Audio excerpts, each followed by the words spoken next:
Everyone noticed I'd stopped throwing myself at Peiji, including Peiji himself. After school, he cornered me by the lockers, his expression icy. About blowing you off, I'm only gonna say this once, take it or leave it. Lee Tingyue got backed into a corner by some creeps downtown. I had to bail her out. Forgetting to text you was my bad. It was his birthday. He got into a brawl for Lee Tingyue, leaving me stranded at the amusement park all day. Turns out, Peiji just thought I was giving him the silent treatment. I shook my head slightly. It is fine. Then, under his dark, unreadable gaze, I quietly walked past him and headed out. He didn't know that because he ditched me again. The system had officially declared my mission a failure. In 1 month, I would be wiped from this universe and sent back to the real world. This body would revert back to its original owner. As the park security guard reminded me for the third time that the gates were closing, the system sighed. Afu, just go home. Peiji isn't coming. He is with Lee Tingyue and completely forgot he was supposed to meet you here. I shifted my weight on my aching feet, grabbed the bakery box, and turned around. All right. The butterflies I'd felt getting ready this morning had been completely crushed. All my emotions had flatlined into a numb calm. Even hearing the system announce my failure didn't faze me. In exactly 1 month, you'll be in a severe car crash. This is the penalty for failing. I'll pull your consciousness back to the real world while you are in a coma. As for this body, the original owner will take the wheel again. The system went dark after dropping that bomb. I pulled out my phone to call an Uber. Only then did I notice it was on 1%. A second later, the screen went black. I didn't have any cash on me for a cab either. Resigned, I started the long walk home along the shoulder of the road. Even though I knew this failure was coming, a crushing wave of exhaustion still washed over me, making my legs feel like lead. The route from the park to my house took me right past our high school. The campus should have been a ghost town on a Saturday night, but not far from the main gates, two all too familiar figures were sitting on a bus bench. Lee Tingyue was holding a mini egg tart with a single matchstick shoved into the center. I am so sorry, Peiji. I just found out it was your birthday today and didn't have time to grab a real cake. This is all I could find. I hope you don't mind. The guy sitting next to her had fresh scrapes along his jawline. A bandage was taped across his forehead, though his messy bangs half covered it, giving him this effortlessly rugged bad boy vibe. He didn't laugh at the pathetic makeshift cake. Instead, he pulled out a Zippo and obligingly lit the match. Number. I think it is perfect. Peiji's voice was as cool and detached as always, but right now I could catch the faintest edge of tenderness like he was trying to comfort her. I couldn't help but flash back to yesterday after the final bell. In the home EC room, I had held up the birthday cake I'd painstakingly rebaked until it was flawless, showing it off to Peiji. Do you like it? He'd leaned against the door frame, arms crossed. His eyes flicked down to the angry red burn blisters on my hand, his tone dripping with impatience. Just looking at your hand is gross enough. My face burned with humiliation, and I quickly pulled my sleeve down over my knuckles. Peiji just looked exhausted by me. He closed the distance, grabbing my wrist to drag me toward the campus nurse's office. What are you hiding it for? You don't even know enough to put Neosporin on a burn. Are you brain dead? Even though he looked completely annoyed, his touch was surprisingly gentle and patient as he rubbed the burn cream in. I mustered up my courage and stubbornly asked again. Peiji, did you like the cake? He stared at the blisters, his brow furrowing in a hard line. It looks like garbage. Back then, the system had tried to do damage control. Don't listen to his BS. He is just pissed off that you burned yourself making it for him. He's all bark and no bite. Deep down, he really cares about you. I snapped back to the present, standing quietly across the street in the dark. I watched Peiji softly reassure Lee Tingyue, insisting he didn't mind the ghetto little pastry at all. It finally hit me. Even a guy as hard-headed and toxic as Peiji, when he actually fell for someone, could be gentle. He'd file down all his rough edges, protect her ego, and make sure she never felt like a letdown. I didn't know exactly what Peiji felt for me, but it sure as hell wasn't love. I tore my eyes away, ready to keep walking. That is when Lee Tingyue spotted me. Shuifu, what are you doing out here? Peiji whipped his head around, his eyes locking onto the bakery box in my hands. A flash of shock crossed his face, like he'd literally just remembered we had plans today. Lee Tingyue noticed the box too, her expression turning awkward. You were looking for Peiji, weren't you?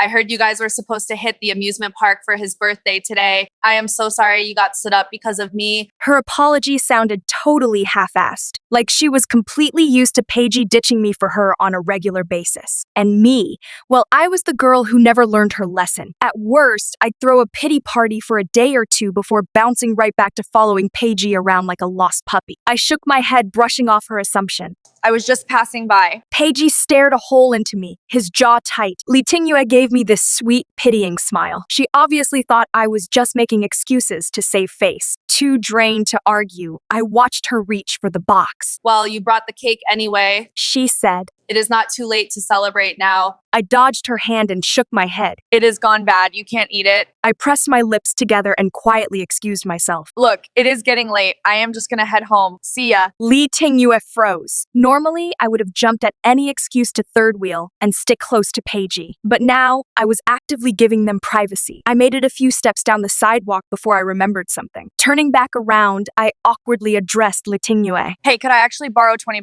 My phone died, so I can't call an Uber home. I'll drive you. The words shot out of Paigey's mouth the second I finished my sentence. His tone was clipped, laced with a weird, tight tension. I acted like he hadn't even spoken. Li Tingyue hesitated, stammering. Yeah, I have it. She dug into her purse, pulled out a 20, and handed it over. Thanks. I'll Venmo you or pay you back in homeroom on Monday. I took the cash and walked off. I didn't look at Paigey once. Maybe it was because I finally knew I was going home. That night, I dreamt of my old life in the real world. It was during a free period. I was hugging a paperback novel to my chest, bawling my eyes out. My lab partner looked at me like I was crazy. Isn't that supposed to be a romance novel? I hiccuped through my sobs. Not for the second male lead, Paigey for him. It is a tragedy. His entire life was just trauma after trauma. He was secretly in love with the main girl, Li Tingyue, since high school, but growing up dirt poor made him super insecure and defensive. Even at the end of the book, when he becomes this billionaire CEO, he never confesses his feelings. He just silently protects her from the sidelines. And the worst part is, all through high school, he gets relentlessly bullied by the mean girl antagonist, this spoiled rich brat named Shui Fu. My lab partner pulled a Kleenex from her bag and handed it to me. Your name is Dao Fu and hers is Shui Fu. You guys practically have the same name, I slammed my fist on the desk indignantly. which is a total insult to me, honestly. But that very night, I woke up transmigrated into the body of Shui Fu, the character I hated more than anyone else in the book. System objective, make Paigey fall in love with you. Current status. You are the person he despises most in the world. Difficulty level SS tier. The system observed my absolute hype. It is literally hell tier difficulty, and you are thrilled. Because now I can fix Paigey's tragic backstory. I jumped up and down on the bed. My bangs bounced with every leap. I am going to give him the world. I won't let him suffer for another second. The system had zero faith in my mission. It flat out told me it was just running down the clock until it could deport me back to the real world. I spent 2 whole years trying to win Paigey's heart. Toward the end, his affection meter was so high that even the system thought we had it in the bag. But when it came down to the wire, I still failed. Honestly, I had no right to be mad at Paigey. He had always been in love with Li Tingyue. It was hardwired into him to sacrifice everything for her and put her on a pedestal. That reality only fully clicked for me recently, after my own feelings for him finally died. I'd spent all day yesterday standing out in the biting wind. Unsurprisingly, I woke up the next morning feeling like absolute garbage,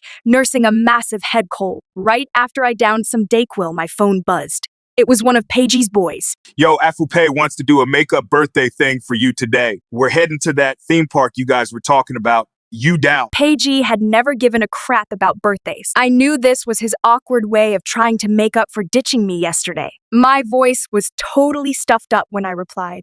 You guys go ahead without me. I am just gonna hit the library today. The guy pulled the phone away from his mouth, his voice muffling. Hey, Pei, Afu says she can't make it. A few seconds of dead air. Then, a short, scoffing laugh echoed through the line. Whatever. Let her sulk. The attitude was exactly what I expected. Paigey had never had an ounce of patience for me. Throwing me a bone like this was the absolute maximum effort he was willing to give. I couldn't hold back a harsh cough. His friend caught it and spoke back into the phone. Damn, Afu, are you sick? All right, if you are not feeling it, stay home. Get some rest, okay? Right before he hung up, I heard him yell out. Yo, where'd PA go? Someone in the background shouted back. Think he made a CVS run. For what? Didn't he just get patched up? Hell if I know. I ended up going to the public library with Shufang. Shufang Shufu's childhood best friend, the classic boy next door. He was also the only person in this universe who knew I was a transmigrator. It didn't take long after I dropped into this world for him to catch onto my slip-ups. Shufang had just stared me down and laughed. Quit beasing me. You can't fake it with me. Nobody knows Shreefu better than I do. After I spilled everything about the system and the mission, he was only thrown off for a minute before he just rolled with it. Maybe it was because I was still wearing his best friend's face. Over the last 2 years, he'd been incredibly solid. He was easily one of my most important friends in this world. Walking to the library, I filled him in on the failed mission. So you are out of here in a month. Yeah, the real Shreefu will be back in the driver's seat soon. You'll finally get your childhood bestie back. Shufang's canvas messenger bag swayed with his stride, thumping lightly against his hip. He just smiled, but didn't say a word. His eyes looked completely hollow. We stayed at the library until they kicked us out at closing time. Shufang lived in the big house right next door to mine. We stopped at the end of his driveway and I was just about to say goodnight. Shufang suddenly froze, staring dead ahead at my front porch. I followed his gaze. My eyes locked straight onto Pagey's dark, brooding stare. He was wearing a black North Face puffer that made his pale skin look even more washed out. The fresh scrapes across his cheekbones and jaw just added to that dangerous, untouchable vibe of his. In his hand, he was gripping a small CVS bag. Snapping out of it, I turned back to Shufang. You are home. Go on inside. See ya. He could tell I didn't want him getting dragged into whatever this was with Pagey. He didn't push it, just gave a tight nod. Text me if you need anything. Shufang walked up his driveway, and his front door clicked shut. Pagey's eyes tracked me like a hawk as I walked over to my porch, clutching the strap of my JanSport.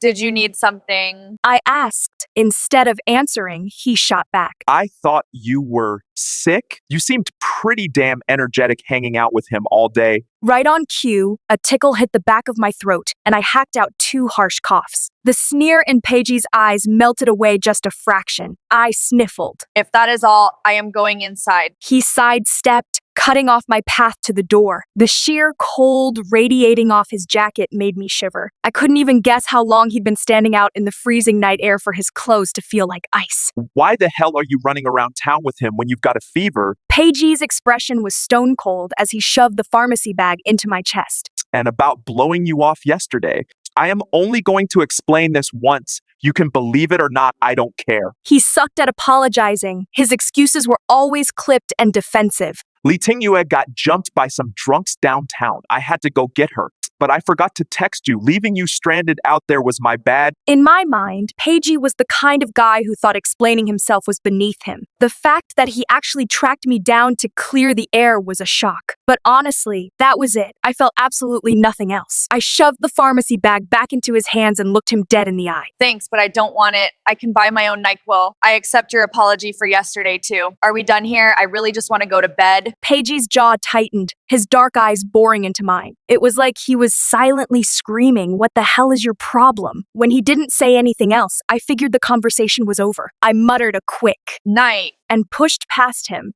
unlocking my front door and stepping inside. Up in my bedroom, I peeked out through the blinds. He was just standing there on the porch, frozen in place for a long time. Then, like something finally clicked, he let out a harsh, mocking scoff. He lobbed the pharmacy bag into the trash can by the curb and walked off into the dark, his face a total blank. Pagey must have finally gotten the message. I wasn't playing hard to get, and I wasn't throwing a tantrum. I was completely 100% over him. Maybe it was because I'd been the one shamelessly throwing myself at him for so long. So when I suddenly dropped off the radar and went radio silent, barely anyone at school even noticed. During gym class, the guys were running full-court pickup games. Somehow, Pagey and Shufang both ended up getting injured at the exact same time. The second I heard, I booked it straight to the nurse's office. When Pagey got into fights, he wasn't just throwing wild punches. He actually knew what he was doing. He almost never lost. Over the last 2 years, his street cred had skyrocketed. It was enough to keep the sketchy dropouts from the neighboring districts from starting turf wars. And naturally, it earned him a whole crew of guys who basically worshipped the ground he walked on. Inside the clinic, Pagey was completely swarmed by his boys. Shufang, on the other hand, was sitting alone on a cot, getting a half-hearted check-in from the gym class captain. Pagey's buddies spotted me at the door and started smirking. Yo, look who it is. Relax. A few pays totally fine. No need to have a heart attack. Your boy isn't made of glass, you know. Pagey's jaw was clenched tight, and he didn't even look up from the floor. I guess even his hype squad hadn't realized that I'd completely stopped chasing him lately. I just ignored them. I walked right past their little circle and went straight to Shufang. How bad is it? I asked. Do I need to sign us out so I can drive you to urgent care? After all, Shufang had played nurse for me plenty of times when I was sick. The room suddenly went dead silent, but not in a peaceful way. The air felt thick and suffocating, like all the oxygen had just been sucked out. Shufang flicked a brief glance at Pagey's back. It is nothing crazy. Just tweaked it a bit. He gave a strained, self-deprecating smile. Nobody offered to help me back to class, though. Give me a hand. A few. I nodded. Shufang slung his arm over my shoulders, leaning his weight on me as he limped out the door. After that little stunt, it seemed like the memo finally went out. The guys completely stopped teasing me about Pagey. A few days later, the system booted up out of nowhere. It dropped a brand new side quest. I pulled some strings to get you this one. It said, If you clear this mission, I can override your pain receptors. You won't feel a thing during the car crash when you log out. Next week is the big senior showcase, right? the system asked to keep everyone focused on AP exams and SAT prep in the spring. The administration had bumped the senior talent showcase up to the start of the winter semester. I heard homerooms only get to send one act to the main stage. Afu, if you lock down that solo spot for your homeroom, the mission is cleared. The next morning, I checked the clipboard on the homeroom rep's desk. 3 other people were gunning for the spot. Li Tingyue had signed up to play a classical piano piece. The drama club president was doing a vocal solo. Some guy from the back row was going to do a stand-up routine. Just like the drama kid, I wrote my name down for a vocal solo. Honestly, it was the only talent I had that wasn't totally embarrassing. The homeroom rep decided that to keep things democratic, we should just record our auditions on our phones. He'd cast them to the smartboard during study hall. The class would do a blind vote to pick who got to represent us. But we didn't get a winner that day. Li Tingyue and I ended up deadlocked in a tie for first. The homeroom rep looked like he wanted to pull his hair out. Did someone skip the ballot? Pagey didn't vote. He cut class today. In the end, the rep decided to do a runoff vote between me and Li Tingyue on Friday. Shufang looked incredibly irritated by the whole thing. The room is literally split right down the middle between you and her.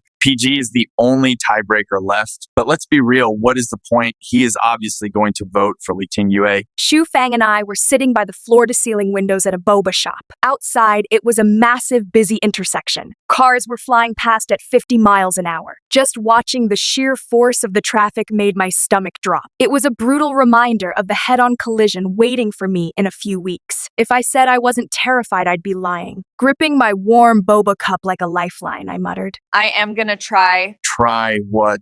I am gonna convince Pagey to vote for me. When I was obsessed with Pagey, sucking up to him was as natural as breathing. Now, just the thought of walking up and starting a conversation with him felt incredibly awkward and forced. On Thursday, right after the final bell rang, I swallowed my pride and walked over to Pagey's desk. Hey, do you have a sec? He leaned back in his chair, looking up through his lashes. What do you want? I nodded nervously. Light footsteps jogged up behind me. Pagey, It was Li Tingyue. are you still coming with me to feed the strays behind the bleachers after practice? A wave of resignation washed over me. I ducked my head, fully prepared to just walk away. Pagey's voice cut through completely flat. I am busy tonight. Li Tingyue looked just as shocked by the rejection as I was. She froze for a second before pasting her sweet smile back on. Oh, okay, sure. I'll just go by myself then. The classroom cleared out fast. Pagey kept his eyes on his desk, refusing to look at me. So,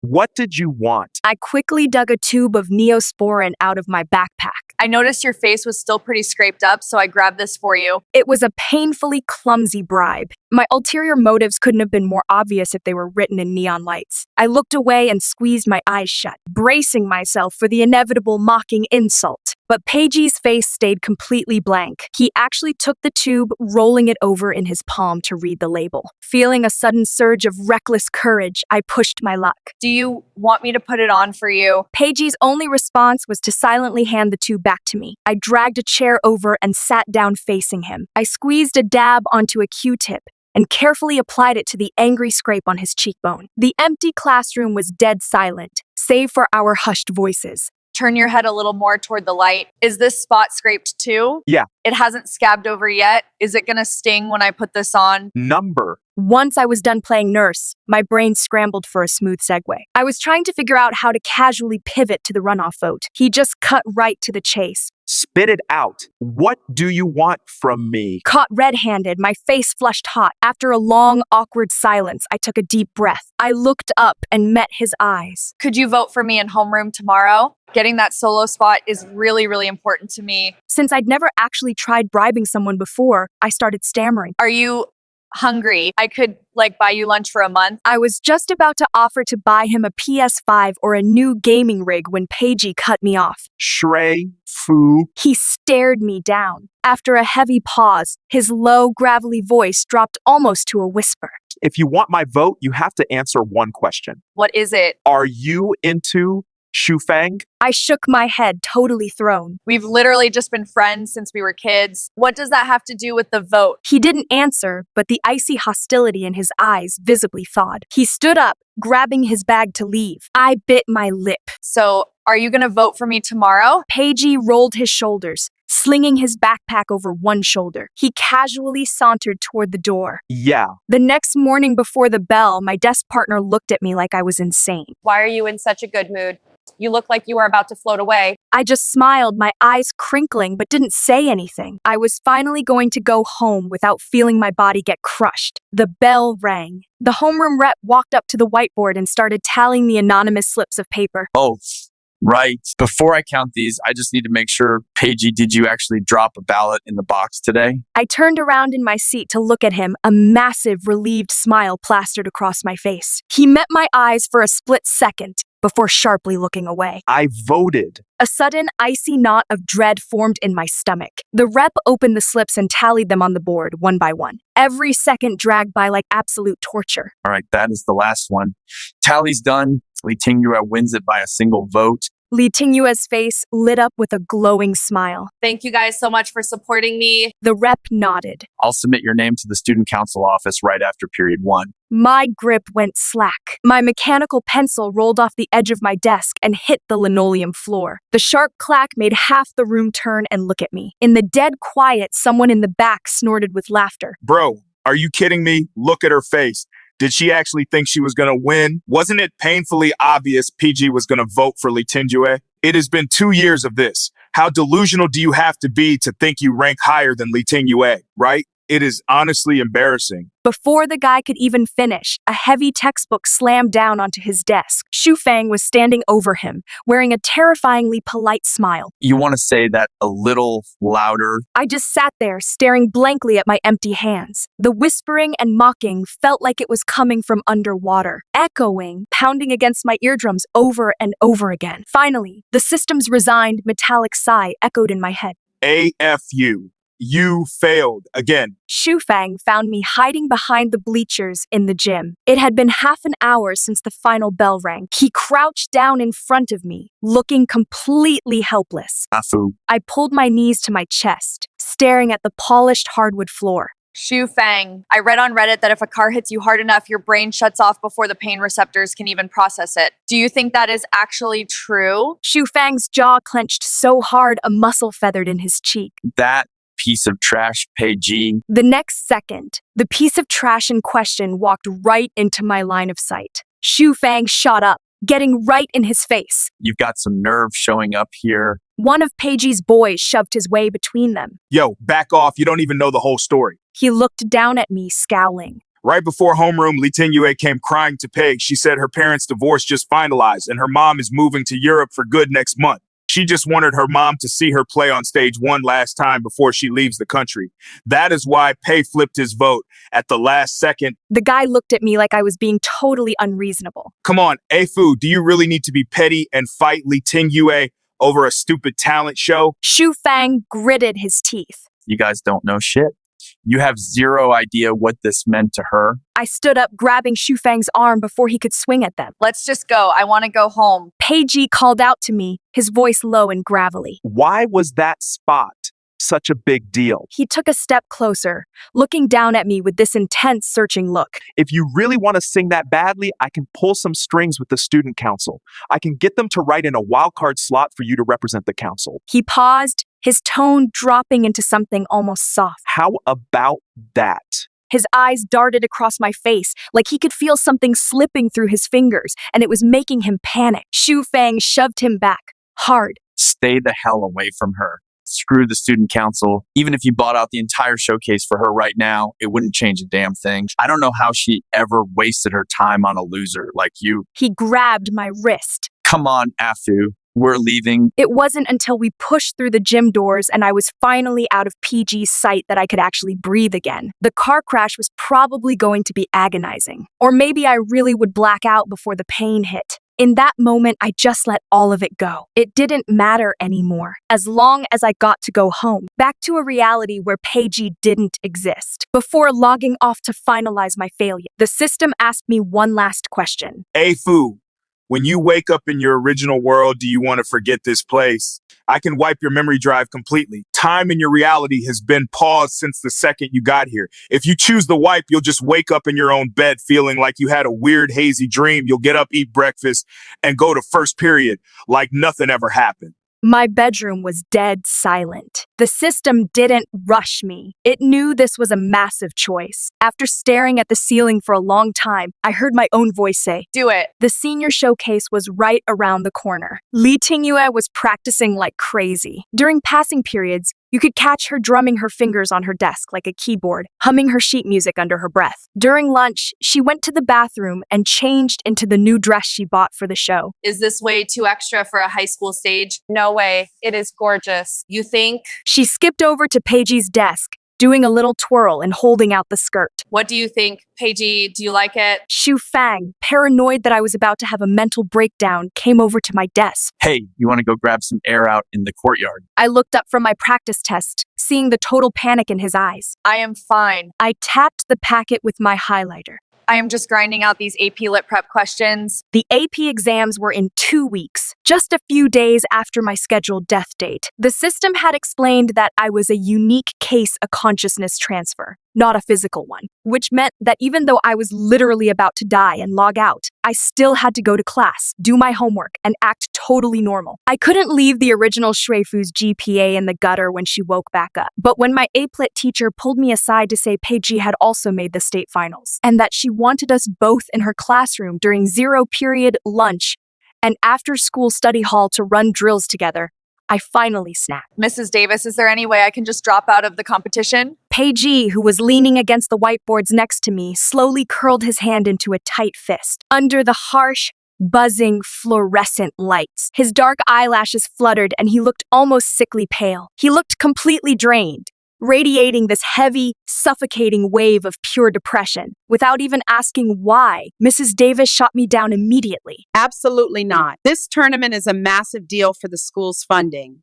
I need you both treating this like a varsity sport. Yes, Mrs. Davis. Luckily, Peiji wasn't exactly a talker. Even though we were stuck at the same table in her classroom for 3 periods a day, grinding out essays and multiple choice packets, we barely said 2 words to each other. After we finished a mock exam, Mrs. Davis tossed the rubric on the desk. Pass your essays up to the front. Swap your scantrons and grade each other's multiple choice sections. If you don't understand why you got something wrong, figure it out together or come ask me. I was staring blankly at a reading comprehension question I'd bombed for way too long. So Peiji silently scribbled the breakdown on a post-it note. He slid it across the desk toward me, but Mrs. Davis caught it. Peiji, don't just pass notes, talk to her. The whole point of peer review is to actually explain the logic to each other. When Mrs. Davis stepped out to the teacher's lounge to grab a coffee, I pulled his post-it closer. Thanks. I hesitated, then added. You know, you can just use your words, right? Peiji froze, his voice dropping to a low mutter. I thought you didn't want to hear me speak. My eyes scanned the dense text of the packet.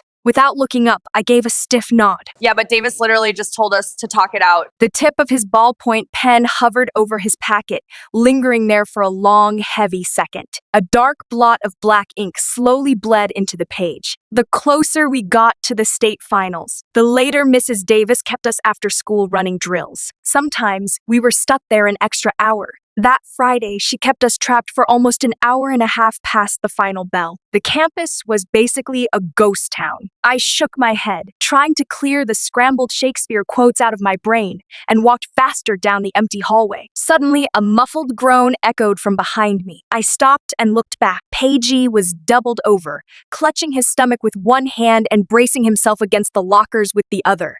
He looked like he was about to pass out. His face was completely drained of color, sweaty, and gray. I bit the inside of my cheek, annoyed, and walked back to him. Paigey, are you okay? He tried to stand up straight. He couldn't. I am fine. His voice was shaking so badly, it was a pathetic lie. I let out a heavy internal sigh. I am so exhausted. I just want to go home. The entire wing was deserted. I had zero options, so I pulled out my phone and called my family's driver, asking him to come into the school and help me haul Pagey out to the SUV. My driver handled the insurance paperwork at the front desk. I had to let Pagey lean his entire weight on me as I walked him back to the triage room. After dragging him through blood work and scans, we finally made it back to the exam room. My driver was practically wheezing from carrying him around. The ER doc scribbled on a chart and ripped off a sheet. Severe acute gastritis. He is severely dehydrated and needs an IV drip immediately. Take him down the hall to the infusion room. Pagey turned his head to look at me. I was practically falling asleep standing up. His eyes darkened with guilt. Sorry for keeping you hostage here. The pain's backing off anyway. I can sit through the IV by myself. Tell your driver to take you home. I was just about to argue when a familiar figure jogged through the ER sliding doors. A massive wave of relief hit me, and I waved her down. Lee Tingyue, over here. The second the words left my mouth, a hand clamped down on my wrist like a vice. Pagey yanked me around to face him, his eyes absolutely furious. Did you call her? I tried to yank my arm back. What is your problem? Paigey, let go of me. Instead, he jerked me closer. Do you really hate me that much? His sudden rage made zero sense. What the hell are you talking about? Why did you call her? Pagey's voice was lethal. What sick point are you trying to prove? You really don't give a damn about me and Lee Tingyue anymore, do you? You are literally going out of your way to play matchmaker for us now. Answer me, Shui Fu. It took my exhausted brain a second to catch up. I hadn't texted her. I'd texted one of his boys, asking him to come sit with Pagey while he got his fluids. His friend must have pawned the job off on Lee Tingyue. I had literally forced myself to drag his half-dead body to the emergency room, and now he was treating me like a criminal. It was completely insane. My exhaustion instantly boiled over into pure blinding anger. I violently wrenched my arm out of his grip and backed away. You know what? You are right, Paigey. I stared at him, my face deadpan. I really don't care about you two anymore, but I am not pathetic enough to waste my time playing Cupid for you. You don't matter to me anymore. Whether you two hook up or not is absolutely none of my business. And for the record, if you are this sick, stay home. Dragging yourself to school just makes you a massive burden on everyone else. Pagey stared at me, his chest heaving, his eyes swirling with a chaotic mix of emotions I couldn't even name. Lee Tingyue finally caught up to us. Without saying another word, I turned on my heel and walked out the sliding doors with my driver. My relationship with Pagey had officially flatlined. During zero period on Monday, Mrs. Davis was stuck in a faculty meeting. It was just the two of us sitting alone in her classroom. We swapped our practice quizzes to grade them, and he leaned over, getting ready to explain the answers like he usually did. I reached across the desk and pulled my paper out from under his hand, my tone perfectly polite and distant. Thanks. I can look up the answer key myself. You don't need to tutor me. The classroom fell dead silent, save for the scratch of my pencil on the paper. Pagey just sat there frozen for a long time. Just like last time, he scribbled the breakdown on a post-it and slid it across the desk. His movements were incredibly slow and hesitant, like he was terrified of setting off a bomb. I didn't even blink. I picked up the sticky note, crumpled it into a tight ball, and tossed it straight into the trash can next to the desk. I could figure out the grammar rules on my own. Even if it took me twice as long to study, I refused to speak another word to him. That absolute freeze-out lasted all the way through the state finals. There was only one day left before my system logout. I figured our paths were basically done crossing forever. We were hitting that weird transition from late winter to early spring. The city was bone dry. Fire hazard warnings and red flag alerts were plastered all over the local news and neighborhood bulletin boards. But clearly, the school district didn't care. The ancient wiring in the old science wing sparked an electrical fire. My homeroom just happened to be doing a physics lab in that exact hallway. As the smoke alarm started screaming, Mr. Harris hustled us down the stairwell and out into the football field before finally pulling out his phone to dial 911. While doing the head count on the turf, the homeroom rep suddenly panicked. Wait, where is Shui Fu? Shui Fu? Has anyone seen Shui Fu? Oh my God, right before the alarms went off, Mr. Harris sent her to the storage closet down the hall to grab the brass weights. Peiji and Shu Fang's faces both dropped. The fire was already tearing through the drywall toward the storage closet. My foot was jammed underneath a heavy metal AV cart that had tipped over. The warped steel edge was digging straight into my ankle bone, pinning me to the floor. Thick, toxic black smoke was pouring through the vents in suffocating waves. I hacked violently, my lungs burning as I choked on the fumes. For a split second, I actually thought my logout had just been bumped up early. Maybe the system had rigged this fire to kill me off and send me home now. But then Peiji kicked the door open. He was gasping for air. He had clearly sprinted all the way back into the burning building. Where are you? I covered my mouth with my sleeve. I dropped the weights behind the cart and it tipped over. My ankle is stuck. I can't pull it out. Peiji dropped to his knees, hacking at the smoke as he checked my leg. Luckily, the metal hadn't cut too deep. He grabbed the heavy steel frame, gritted his teeth, and violently wrenched the cart off the ground, giving me just enough room to yank my foot out. The wall of flames was already starting to block off the hallway. Peiji cursed, scooped me right off the floor bridal style, and bolted for the exit. I instinctively squirmed, trying to push him away. He glared down at me through the smoke. You can't walk on that.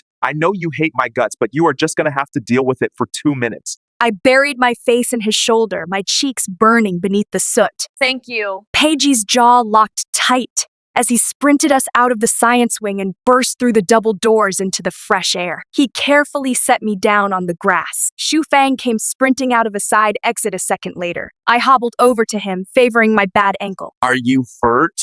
He shook his head, but right then, a girl behind us shrieked. The glass is blowing out. Move. A massive, scorched aluminum window frame from the third floor snapped off its hinges and plummeted straight toward us. There was zero time to run. 2 hands slammed into my back, shoving me hard. Shu Fang and I tumbled out of the way just as the heavy metal frame crashed down. But it clipped Peiji right across the shoulder blade. The sickening crunch of the impact nearly dropped him to his knees. One of his guys rushed over and grabbed his good arm to keep him upright. Holy shit, Pei, are you good? He just shook his head, wincing in pain, refusing to speak. My eyes locked onto the cold sweat breaking out across his forehead. Shu Fang gave him a stiff nod. Thanks. If your shoulder is busted, say something. You took that hit for us. We'll pay your medical bills. Peiji gave a cynical half smile and looked away. Shu Fang scoffed, clearly annoyed by the tough guy act. Let's go. He is fine. We don't need to stand around stroking his ego. Those two were always going to be like oil and water. Peiji forced himself to stand up straight, catching me staring at him. His Adam's apple bobbed as he aggressively avoided eye contact. I am fine. Get out of here. He instantly threw up that icy, untouchable wall he used to keep everyone a mile away. But just a second ago, when he lunged forward and shoved me out of the way, the raw, terrified panic in his eyes was impossible to fake. The homeroom rep jogged over, pointing at my bloody ankle. Shui Fu, that metal was rusty. You need to get to an urgent care for a tetanus shot. You can barely walk. Someone needs to drive you. Shu Fang stepped up immediately. I'll take her. Peiji and his friend turned to walk over to the medic tent. I called out to him. Peiji, can you drive me to urgent care? He froze, slowly turning back around. The guarded suspicion in his dark eyes melted away. Yeah. I convinced Shu Fang to stay and talk to the fire marshals, and I limped to Peiji's car instead. He walked up to the iPad check-in kiosk in the waiting room. I bumped his elbow. Put down 2 names. You need them to x-ray your shoulder. Peiji hesitated for a second before tapping the screen and checking us both in. After the nurse gave me my tetanus booster, Peiji walked out of radiology, carrying a sling and a bottle of painkillers. I was sitting on the concrete planter outside the clinic, swinging my legs. Peiji, seriously, thank you for today. You didn't just save me twice, you saved Shu Feng too. I tilted my head to look at him. Can I ask why you hate Shu Feng so much? He shot me a sharp sideways glance, his voice dropping an octave. Why do you care? I just want to know if there is some stupid misunderstanding between you guys. If there is, we should just clear the air. Shu Feng is a good guy. I remembered that the original novel never actually mentioned what happened to Shu Feng. But since Peiji was destined to become the most powerful billionaire in the city, making an enemy out of Shu Feng was a terrible idea. Before my system wiped me out, I wanted to do one last solid favor for my best friend. Peiji's lip curled into a bitter sneer, his eyes dropping to the pavement. So you specifically asked me to drive you here, made sure I saw a doctor, and put on this whole act just so you could play peacemaker for your little childhood bestie. Does it really kill you that much that I don't like him? He looked up, his eyes dripping with sarcasm. I thought you swore you weren't into him. How the hell did his brain immediately jump to the conclusion that I was secretly in love with Shu Feng? Totally lost. I tried to explain. I made you see a doctor because a 200-pound metal frame smashed into your collarbone. It had literally nothing to do with Shu Feng. I only brought him up because he is my friend, and I didn't want you guys hating each other over nothing. Trying to reason with Peiji was like talking to a brick wall. I gave up, pulling out my phone to order an Uber back to the high school. Suddenly, Peiji spoke up. About last week. I am sorry. I looked over at him, shocked. Peiji stared straight ahead. In the ER when I was hooked up to the IV.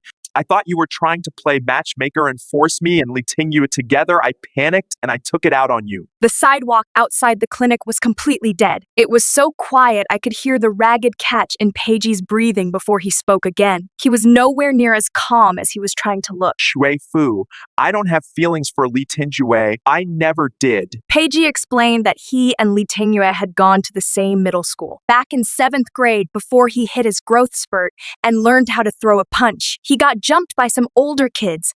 Li Tingyue happened to be walking by, called the cops, and bailed him out. I owed her, so I always looked out for her. I never said no when she asked for favors. People started joking that I was in love with her. I never actually had feelings for a girl before, so I didn't know the difference. Eventually, everyone just treated it like a fact, and I guess I just brainwashed myself into believing it was true. He hesitated for a fraction of a second, his voice dropping to a rough whisper. Until I met. Wow, look at the time. I loudly interrupted him, standing up and stretching my arms. The final bell is probably ringing right now. I am just gonna grab my ride home. See ya. The pieces were finally snapping together. Why he was always so hyper-aggressive toward Shu Feng, and why he completely lost his mind in the ER when he thought I was trying to hook him up with Li Tingyue. I turned and power walked down the sidewalk. Peiji caught up in 3 huge strides, planting himself right in my way. If you don't want to hear it right now, I won't say it. He leaned down slightly, forcing me to look him in the eyes. Shui Fu,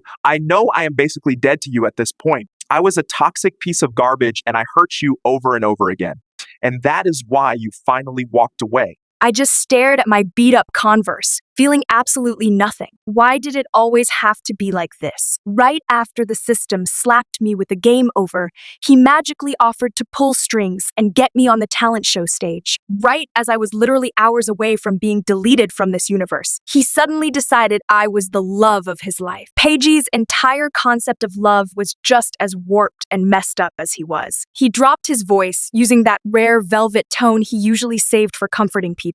I am going to make it right, Shui Fu, I swear. I don't need you to. Peiji let out a low hum, a tiny, almost invisible smile playing on his lips. It is not about what you need. It is about what I want to do. Tomorrow happens to be Saturday. Do you want to go to Six Flags? I calmly shot him down. I am not going. Tomorrow, I was going home. Peiji wasn't surprised by my answer. Then I'll just go by myself. I'll buy a cake and stand outside the main gates all day. You are insane. Peiji let out a soft laugh. Maybe I am. Shui Fu, it is fine if you don't show up.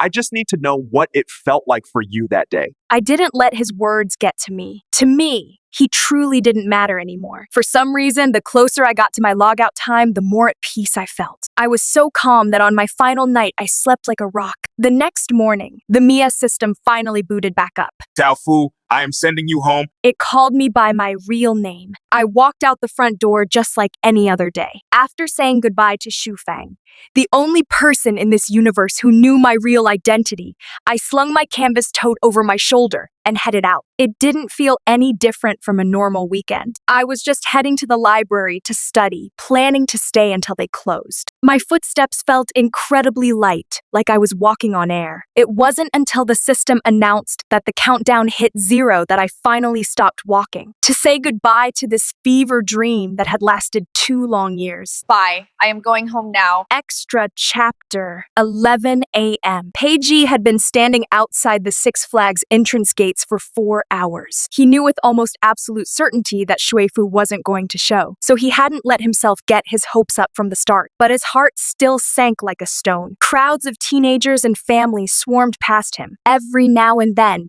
someone would shoot him a weird look, wondering how long this guy was going to stand there waiting for a date who obviously ghosted him. So this was what it felt like. Shuifu had swallowed her pride, clinging to hope, and stood out here waiting for him all day feeling exactly like this. Peiji didn't stay until the park closed. He left halfway through the afternoon. Because his phone rang, Shuifu had been in a massive car wreck, critically injured, and rushed to the ICU. Shuifu finally woke up on her 3rd day in the hospital. Peiji had been practically living in the chair next to her bed. His voice was raw and gravelly as he leaned over. How are you feeling? Does anything hurt? The girl shook her head obediently. I am just a little thirsty. Peiji immediately poured a cup of ice water from the pitcher. Shuifu didn't take the cup. Instead, she looked up and smiled at him. It was a glowing, radiant smile. Peiji, will you help me drink it? The boy froze, looking at her in total disbelief. After a long, heavy second, he muttered a low, Yeah. and gently tipped the rim of the cup to her lips. His movements were incredibly careful. If you looked closely, you could see his hands shaking. Shufang stood dead still in the doorway of the hospital room, watching the whole thing unfold. After a minute, he turned and walked away, his face completely blank. He had been clinging to a tiny shred of hope maybe. She would wake up and still be Daofu. Maybe there had been some kind of glitch, and the system had let her stay. But now he knew the truth. The original Shuifu was really back. Shuifu had inherited every single memory from the girl who had hijacked her body for the last 2 years. She knew her family was on the verge of bankruptcy, and that her own future was looking incredibly bleak. And this guy sitting next to her, the one she used to relentlessly bully and torment, was destined to become a wildly successful billionaire. She could tell Peiji was completely obsessed with her. Well, more accurately, he was obsessed with Daofu. But that didn't matter. She would just keep mirroring Daofu's personality and lock Peiji down. It was the only way to avoid the miserable ending she was supposed to get. She had no problem faking it for the rest of her life, even if it meant marrying him. But no matter how perfectly she played the part, it didn't take long for Peiji to realize something was wrong. After Shuifu was discharged, she agreed to forgive him and make things official. That Friday after school, Peiji walked her to her front porch. Standing at the door, the girl went up on her tiptoes to kiss him. Peiji didn't know why, but the second he looked into her dark, perfectly polished eyes,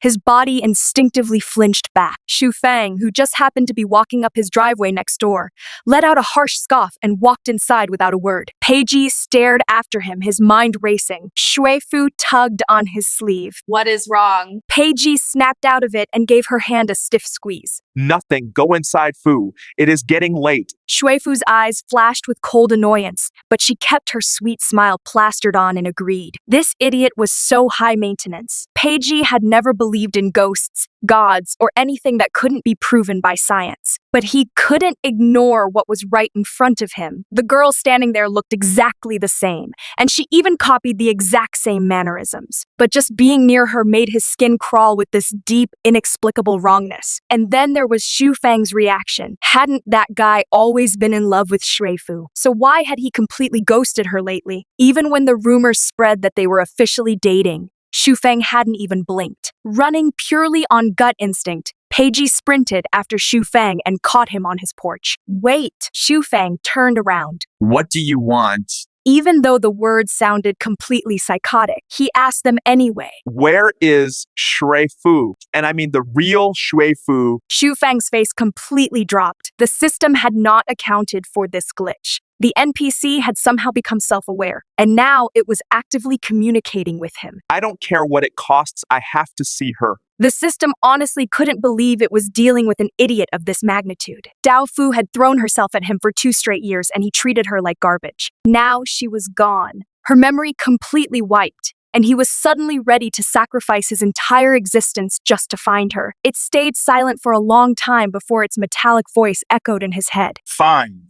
Dao Fu logged out via a massive car crash. If you want to cross over, you have to use the exact same method, only it'll be way worse. You'll have to step in front of a semi-truck. Second, and this is the deal breaker, you'll drop into a reality, but you will never, ever get to be with Dao Fu. You'll be forced to watch her fall in love with someone else, date them, marry them, and live happily ever after. To her, you will never be anything more than a random classmate or a casual friend. If she ever catches on to the fact that you are in love with her, you will instantly become the person she hates most in the world. Those are the hard-coded rules of your spawn. Knowing all of that, do you still want to log in? It fully expected Peiji to at least hesitate, but he just stood there, listened to the terms and conditions, and gave a single firm nod. I never expected her to choose me anyway. I just want to see her. The cold moonlight hit his shoulders. He looked completely calm and terrifyingly rational. I don't care what role I get cast in, as long as I get to exist in the same world as her. The system thought back to the day Dao Fu first spawned in 2 years ago. The guy standing here used to be this toxic, emotionally dead delinquent who hated the world. Without even trying, Dao Fu had completely rewired his entire soul. All right. I'll initiate the transfer protocol in 3 days. Be ready.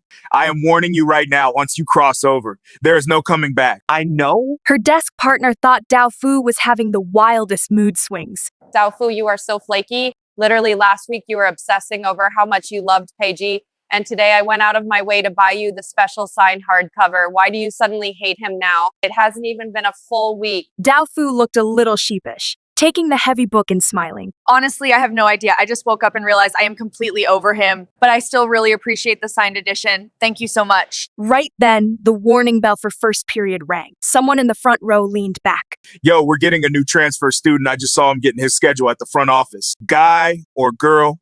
Are they hot? Mr. Harris walked past the classroom windows, holding a folder. Everyone immediately shut up and scrambled to their desks. All right, everyone, listen up. I want to introduce our newest transfer student.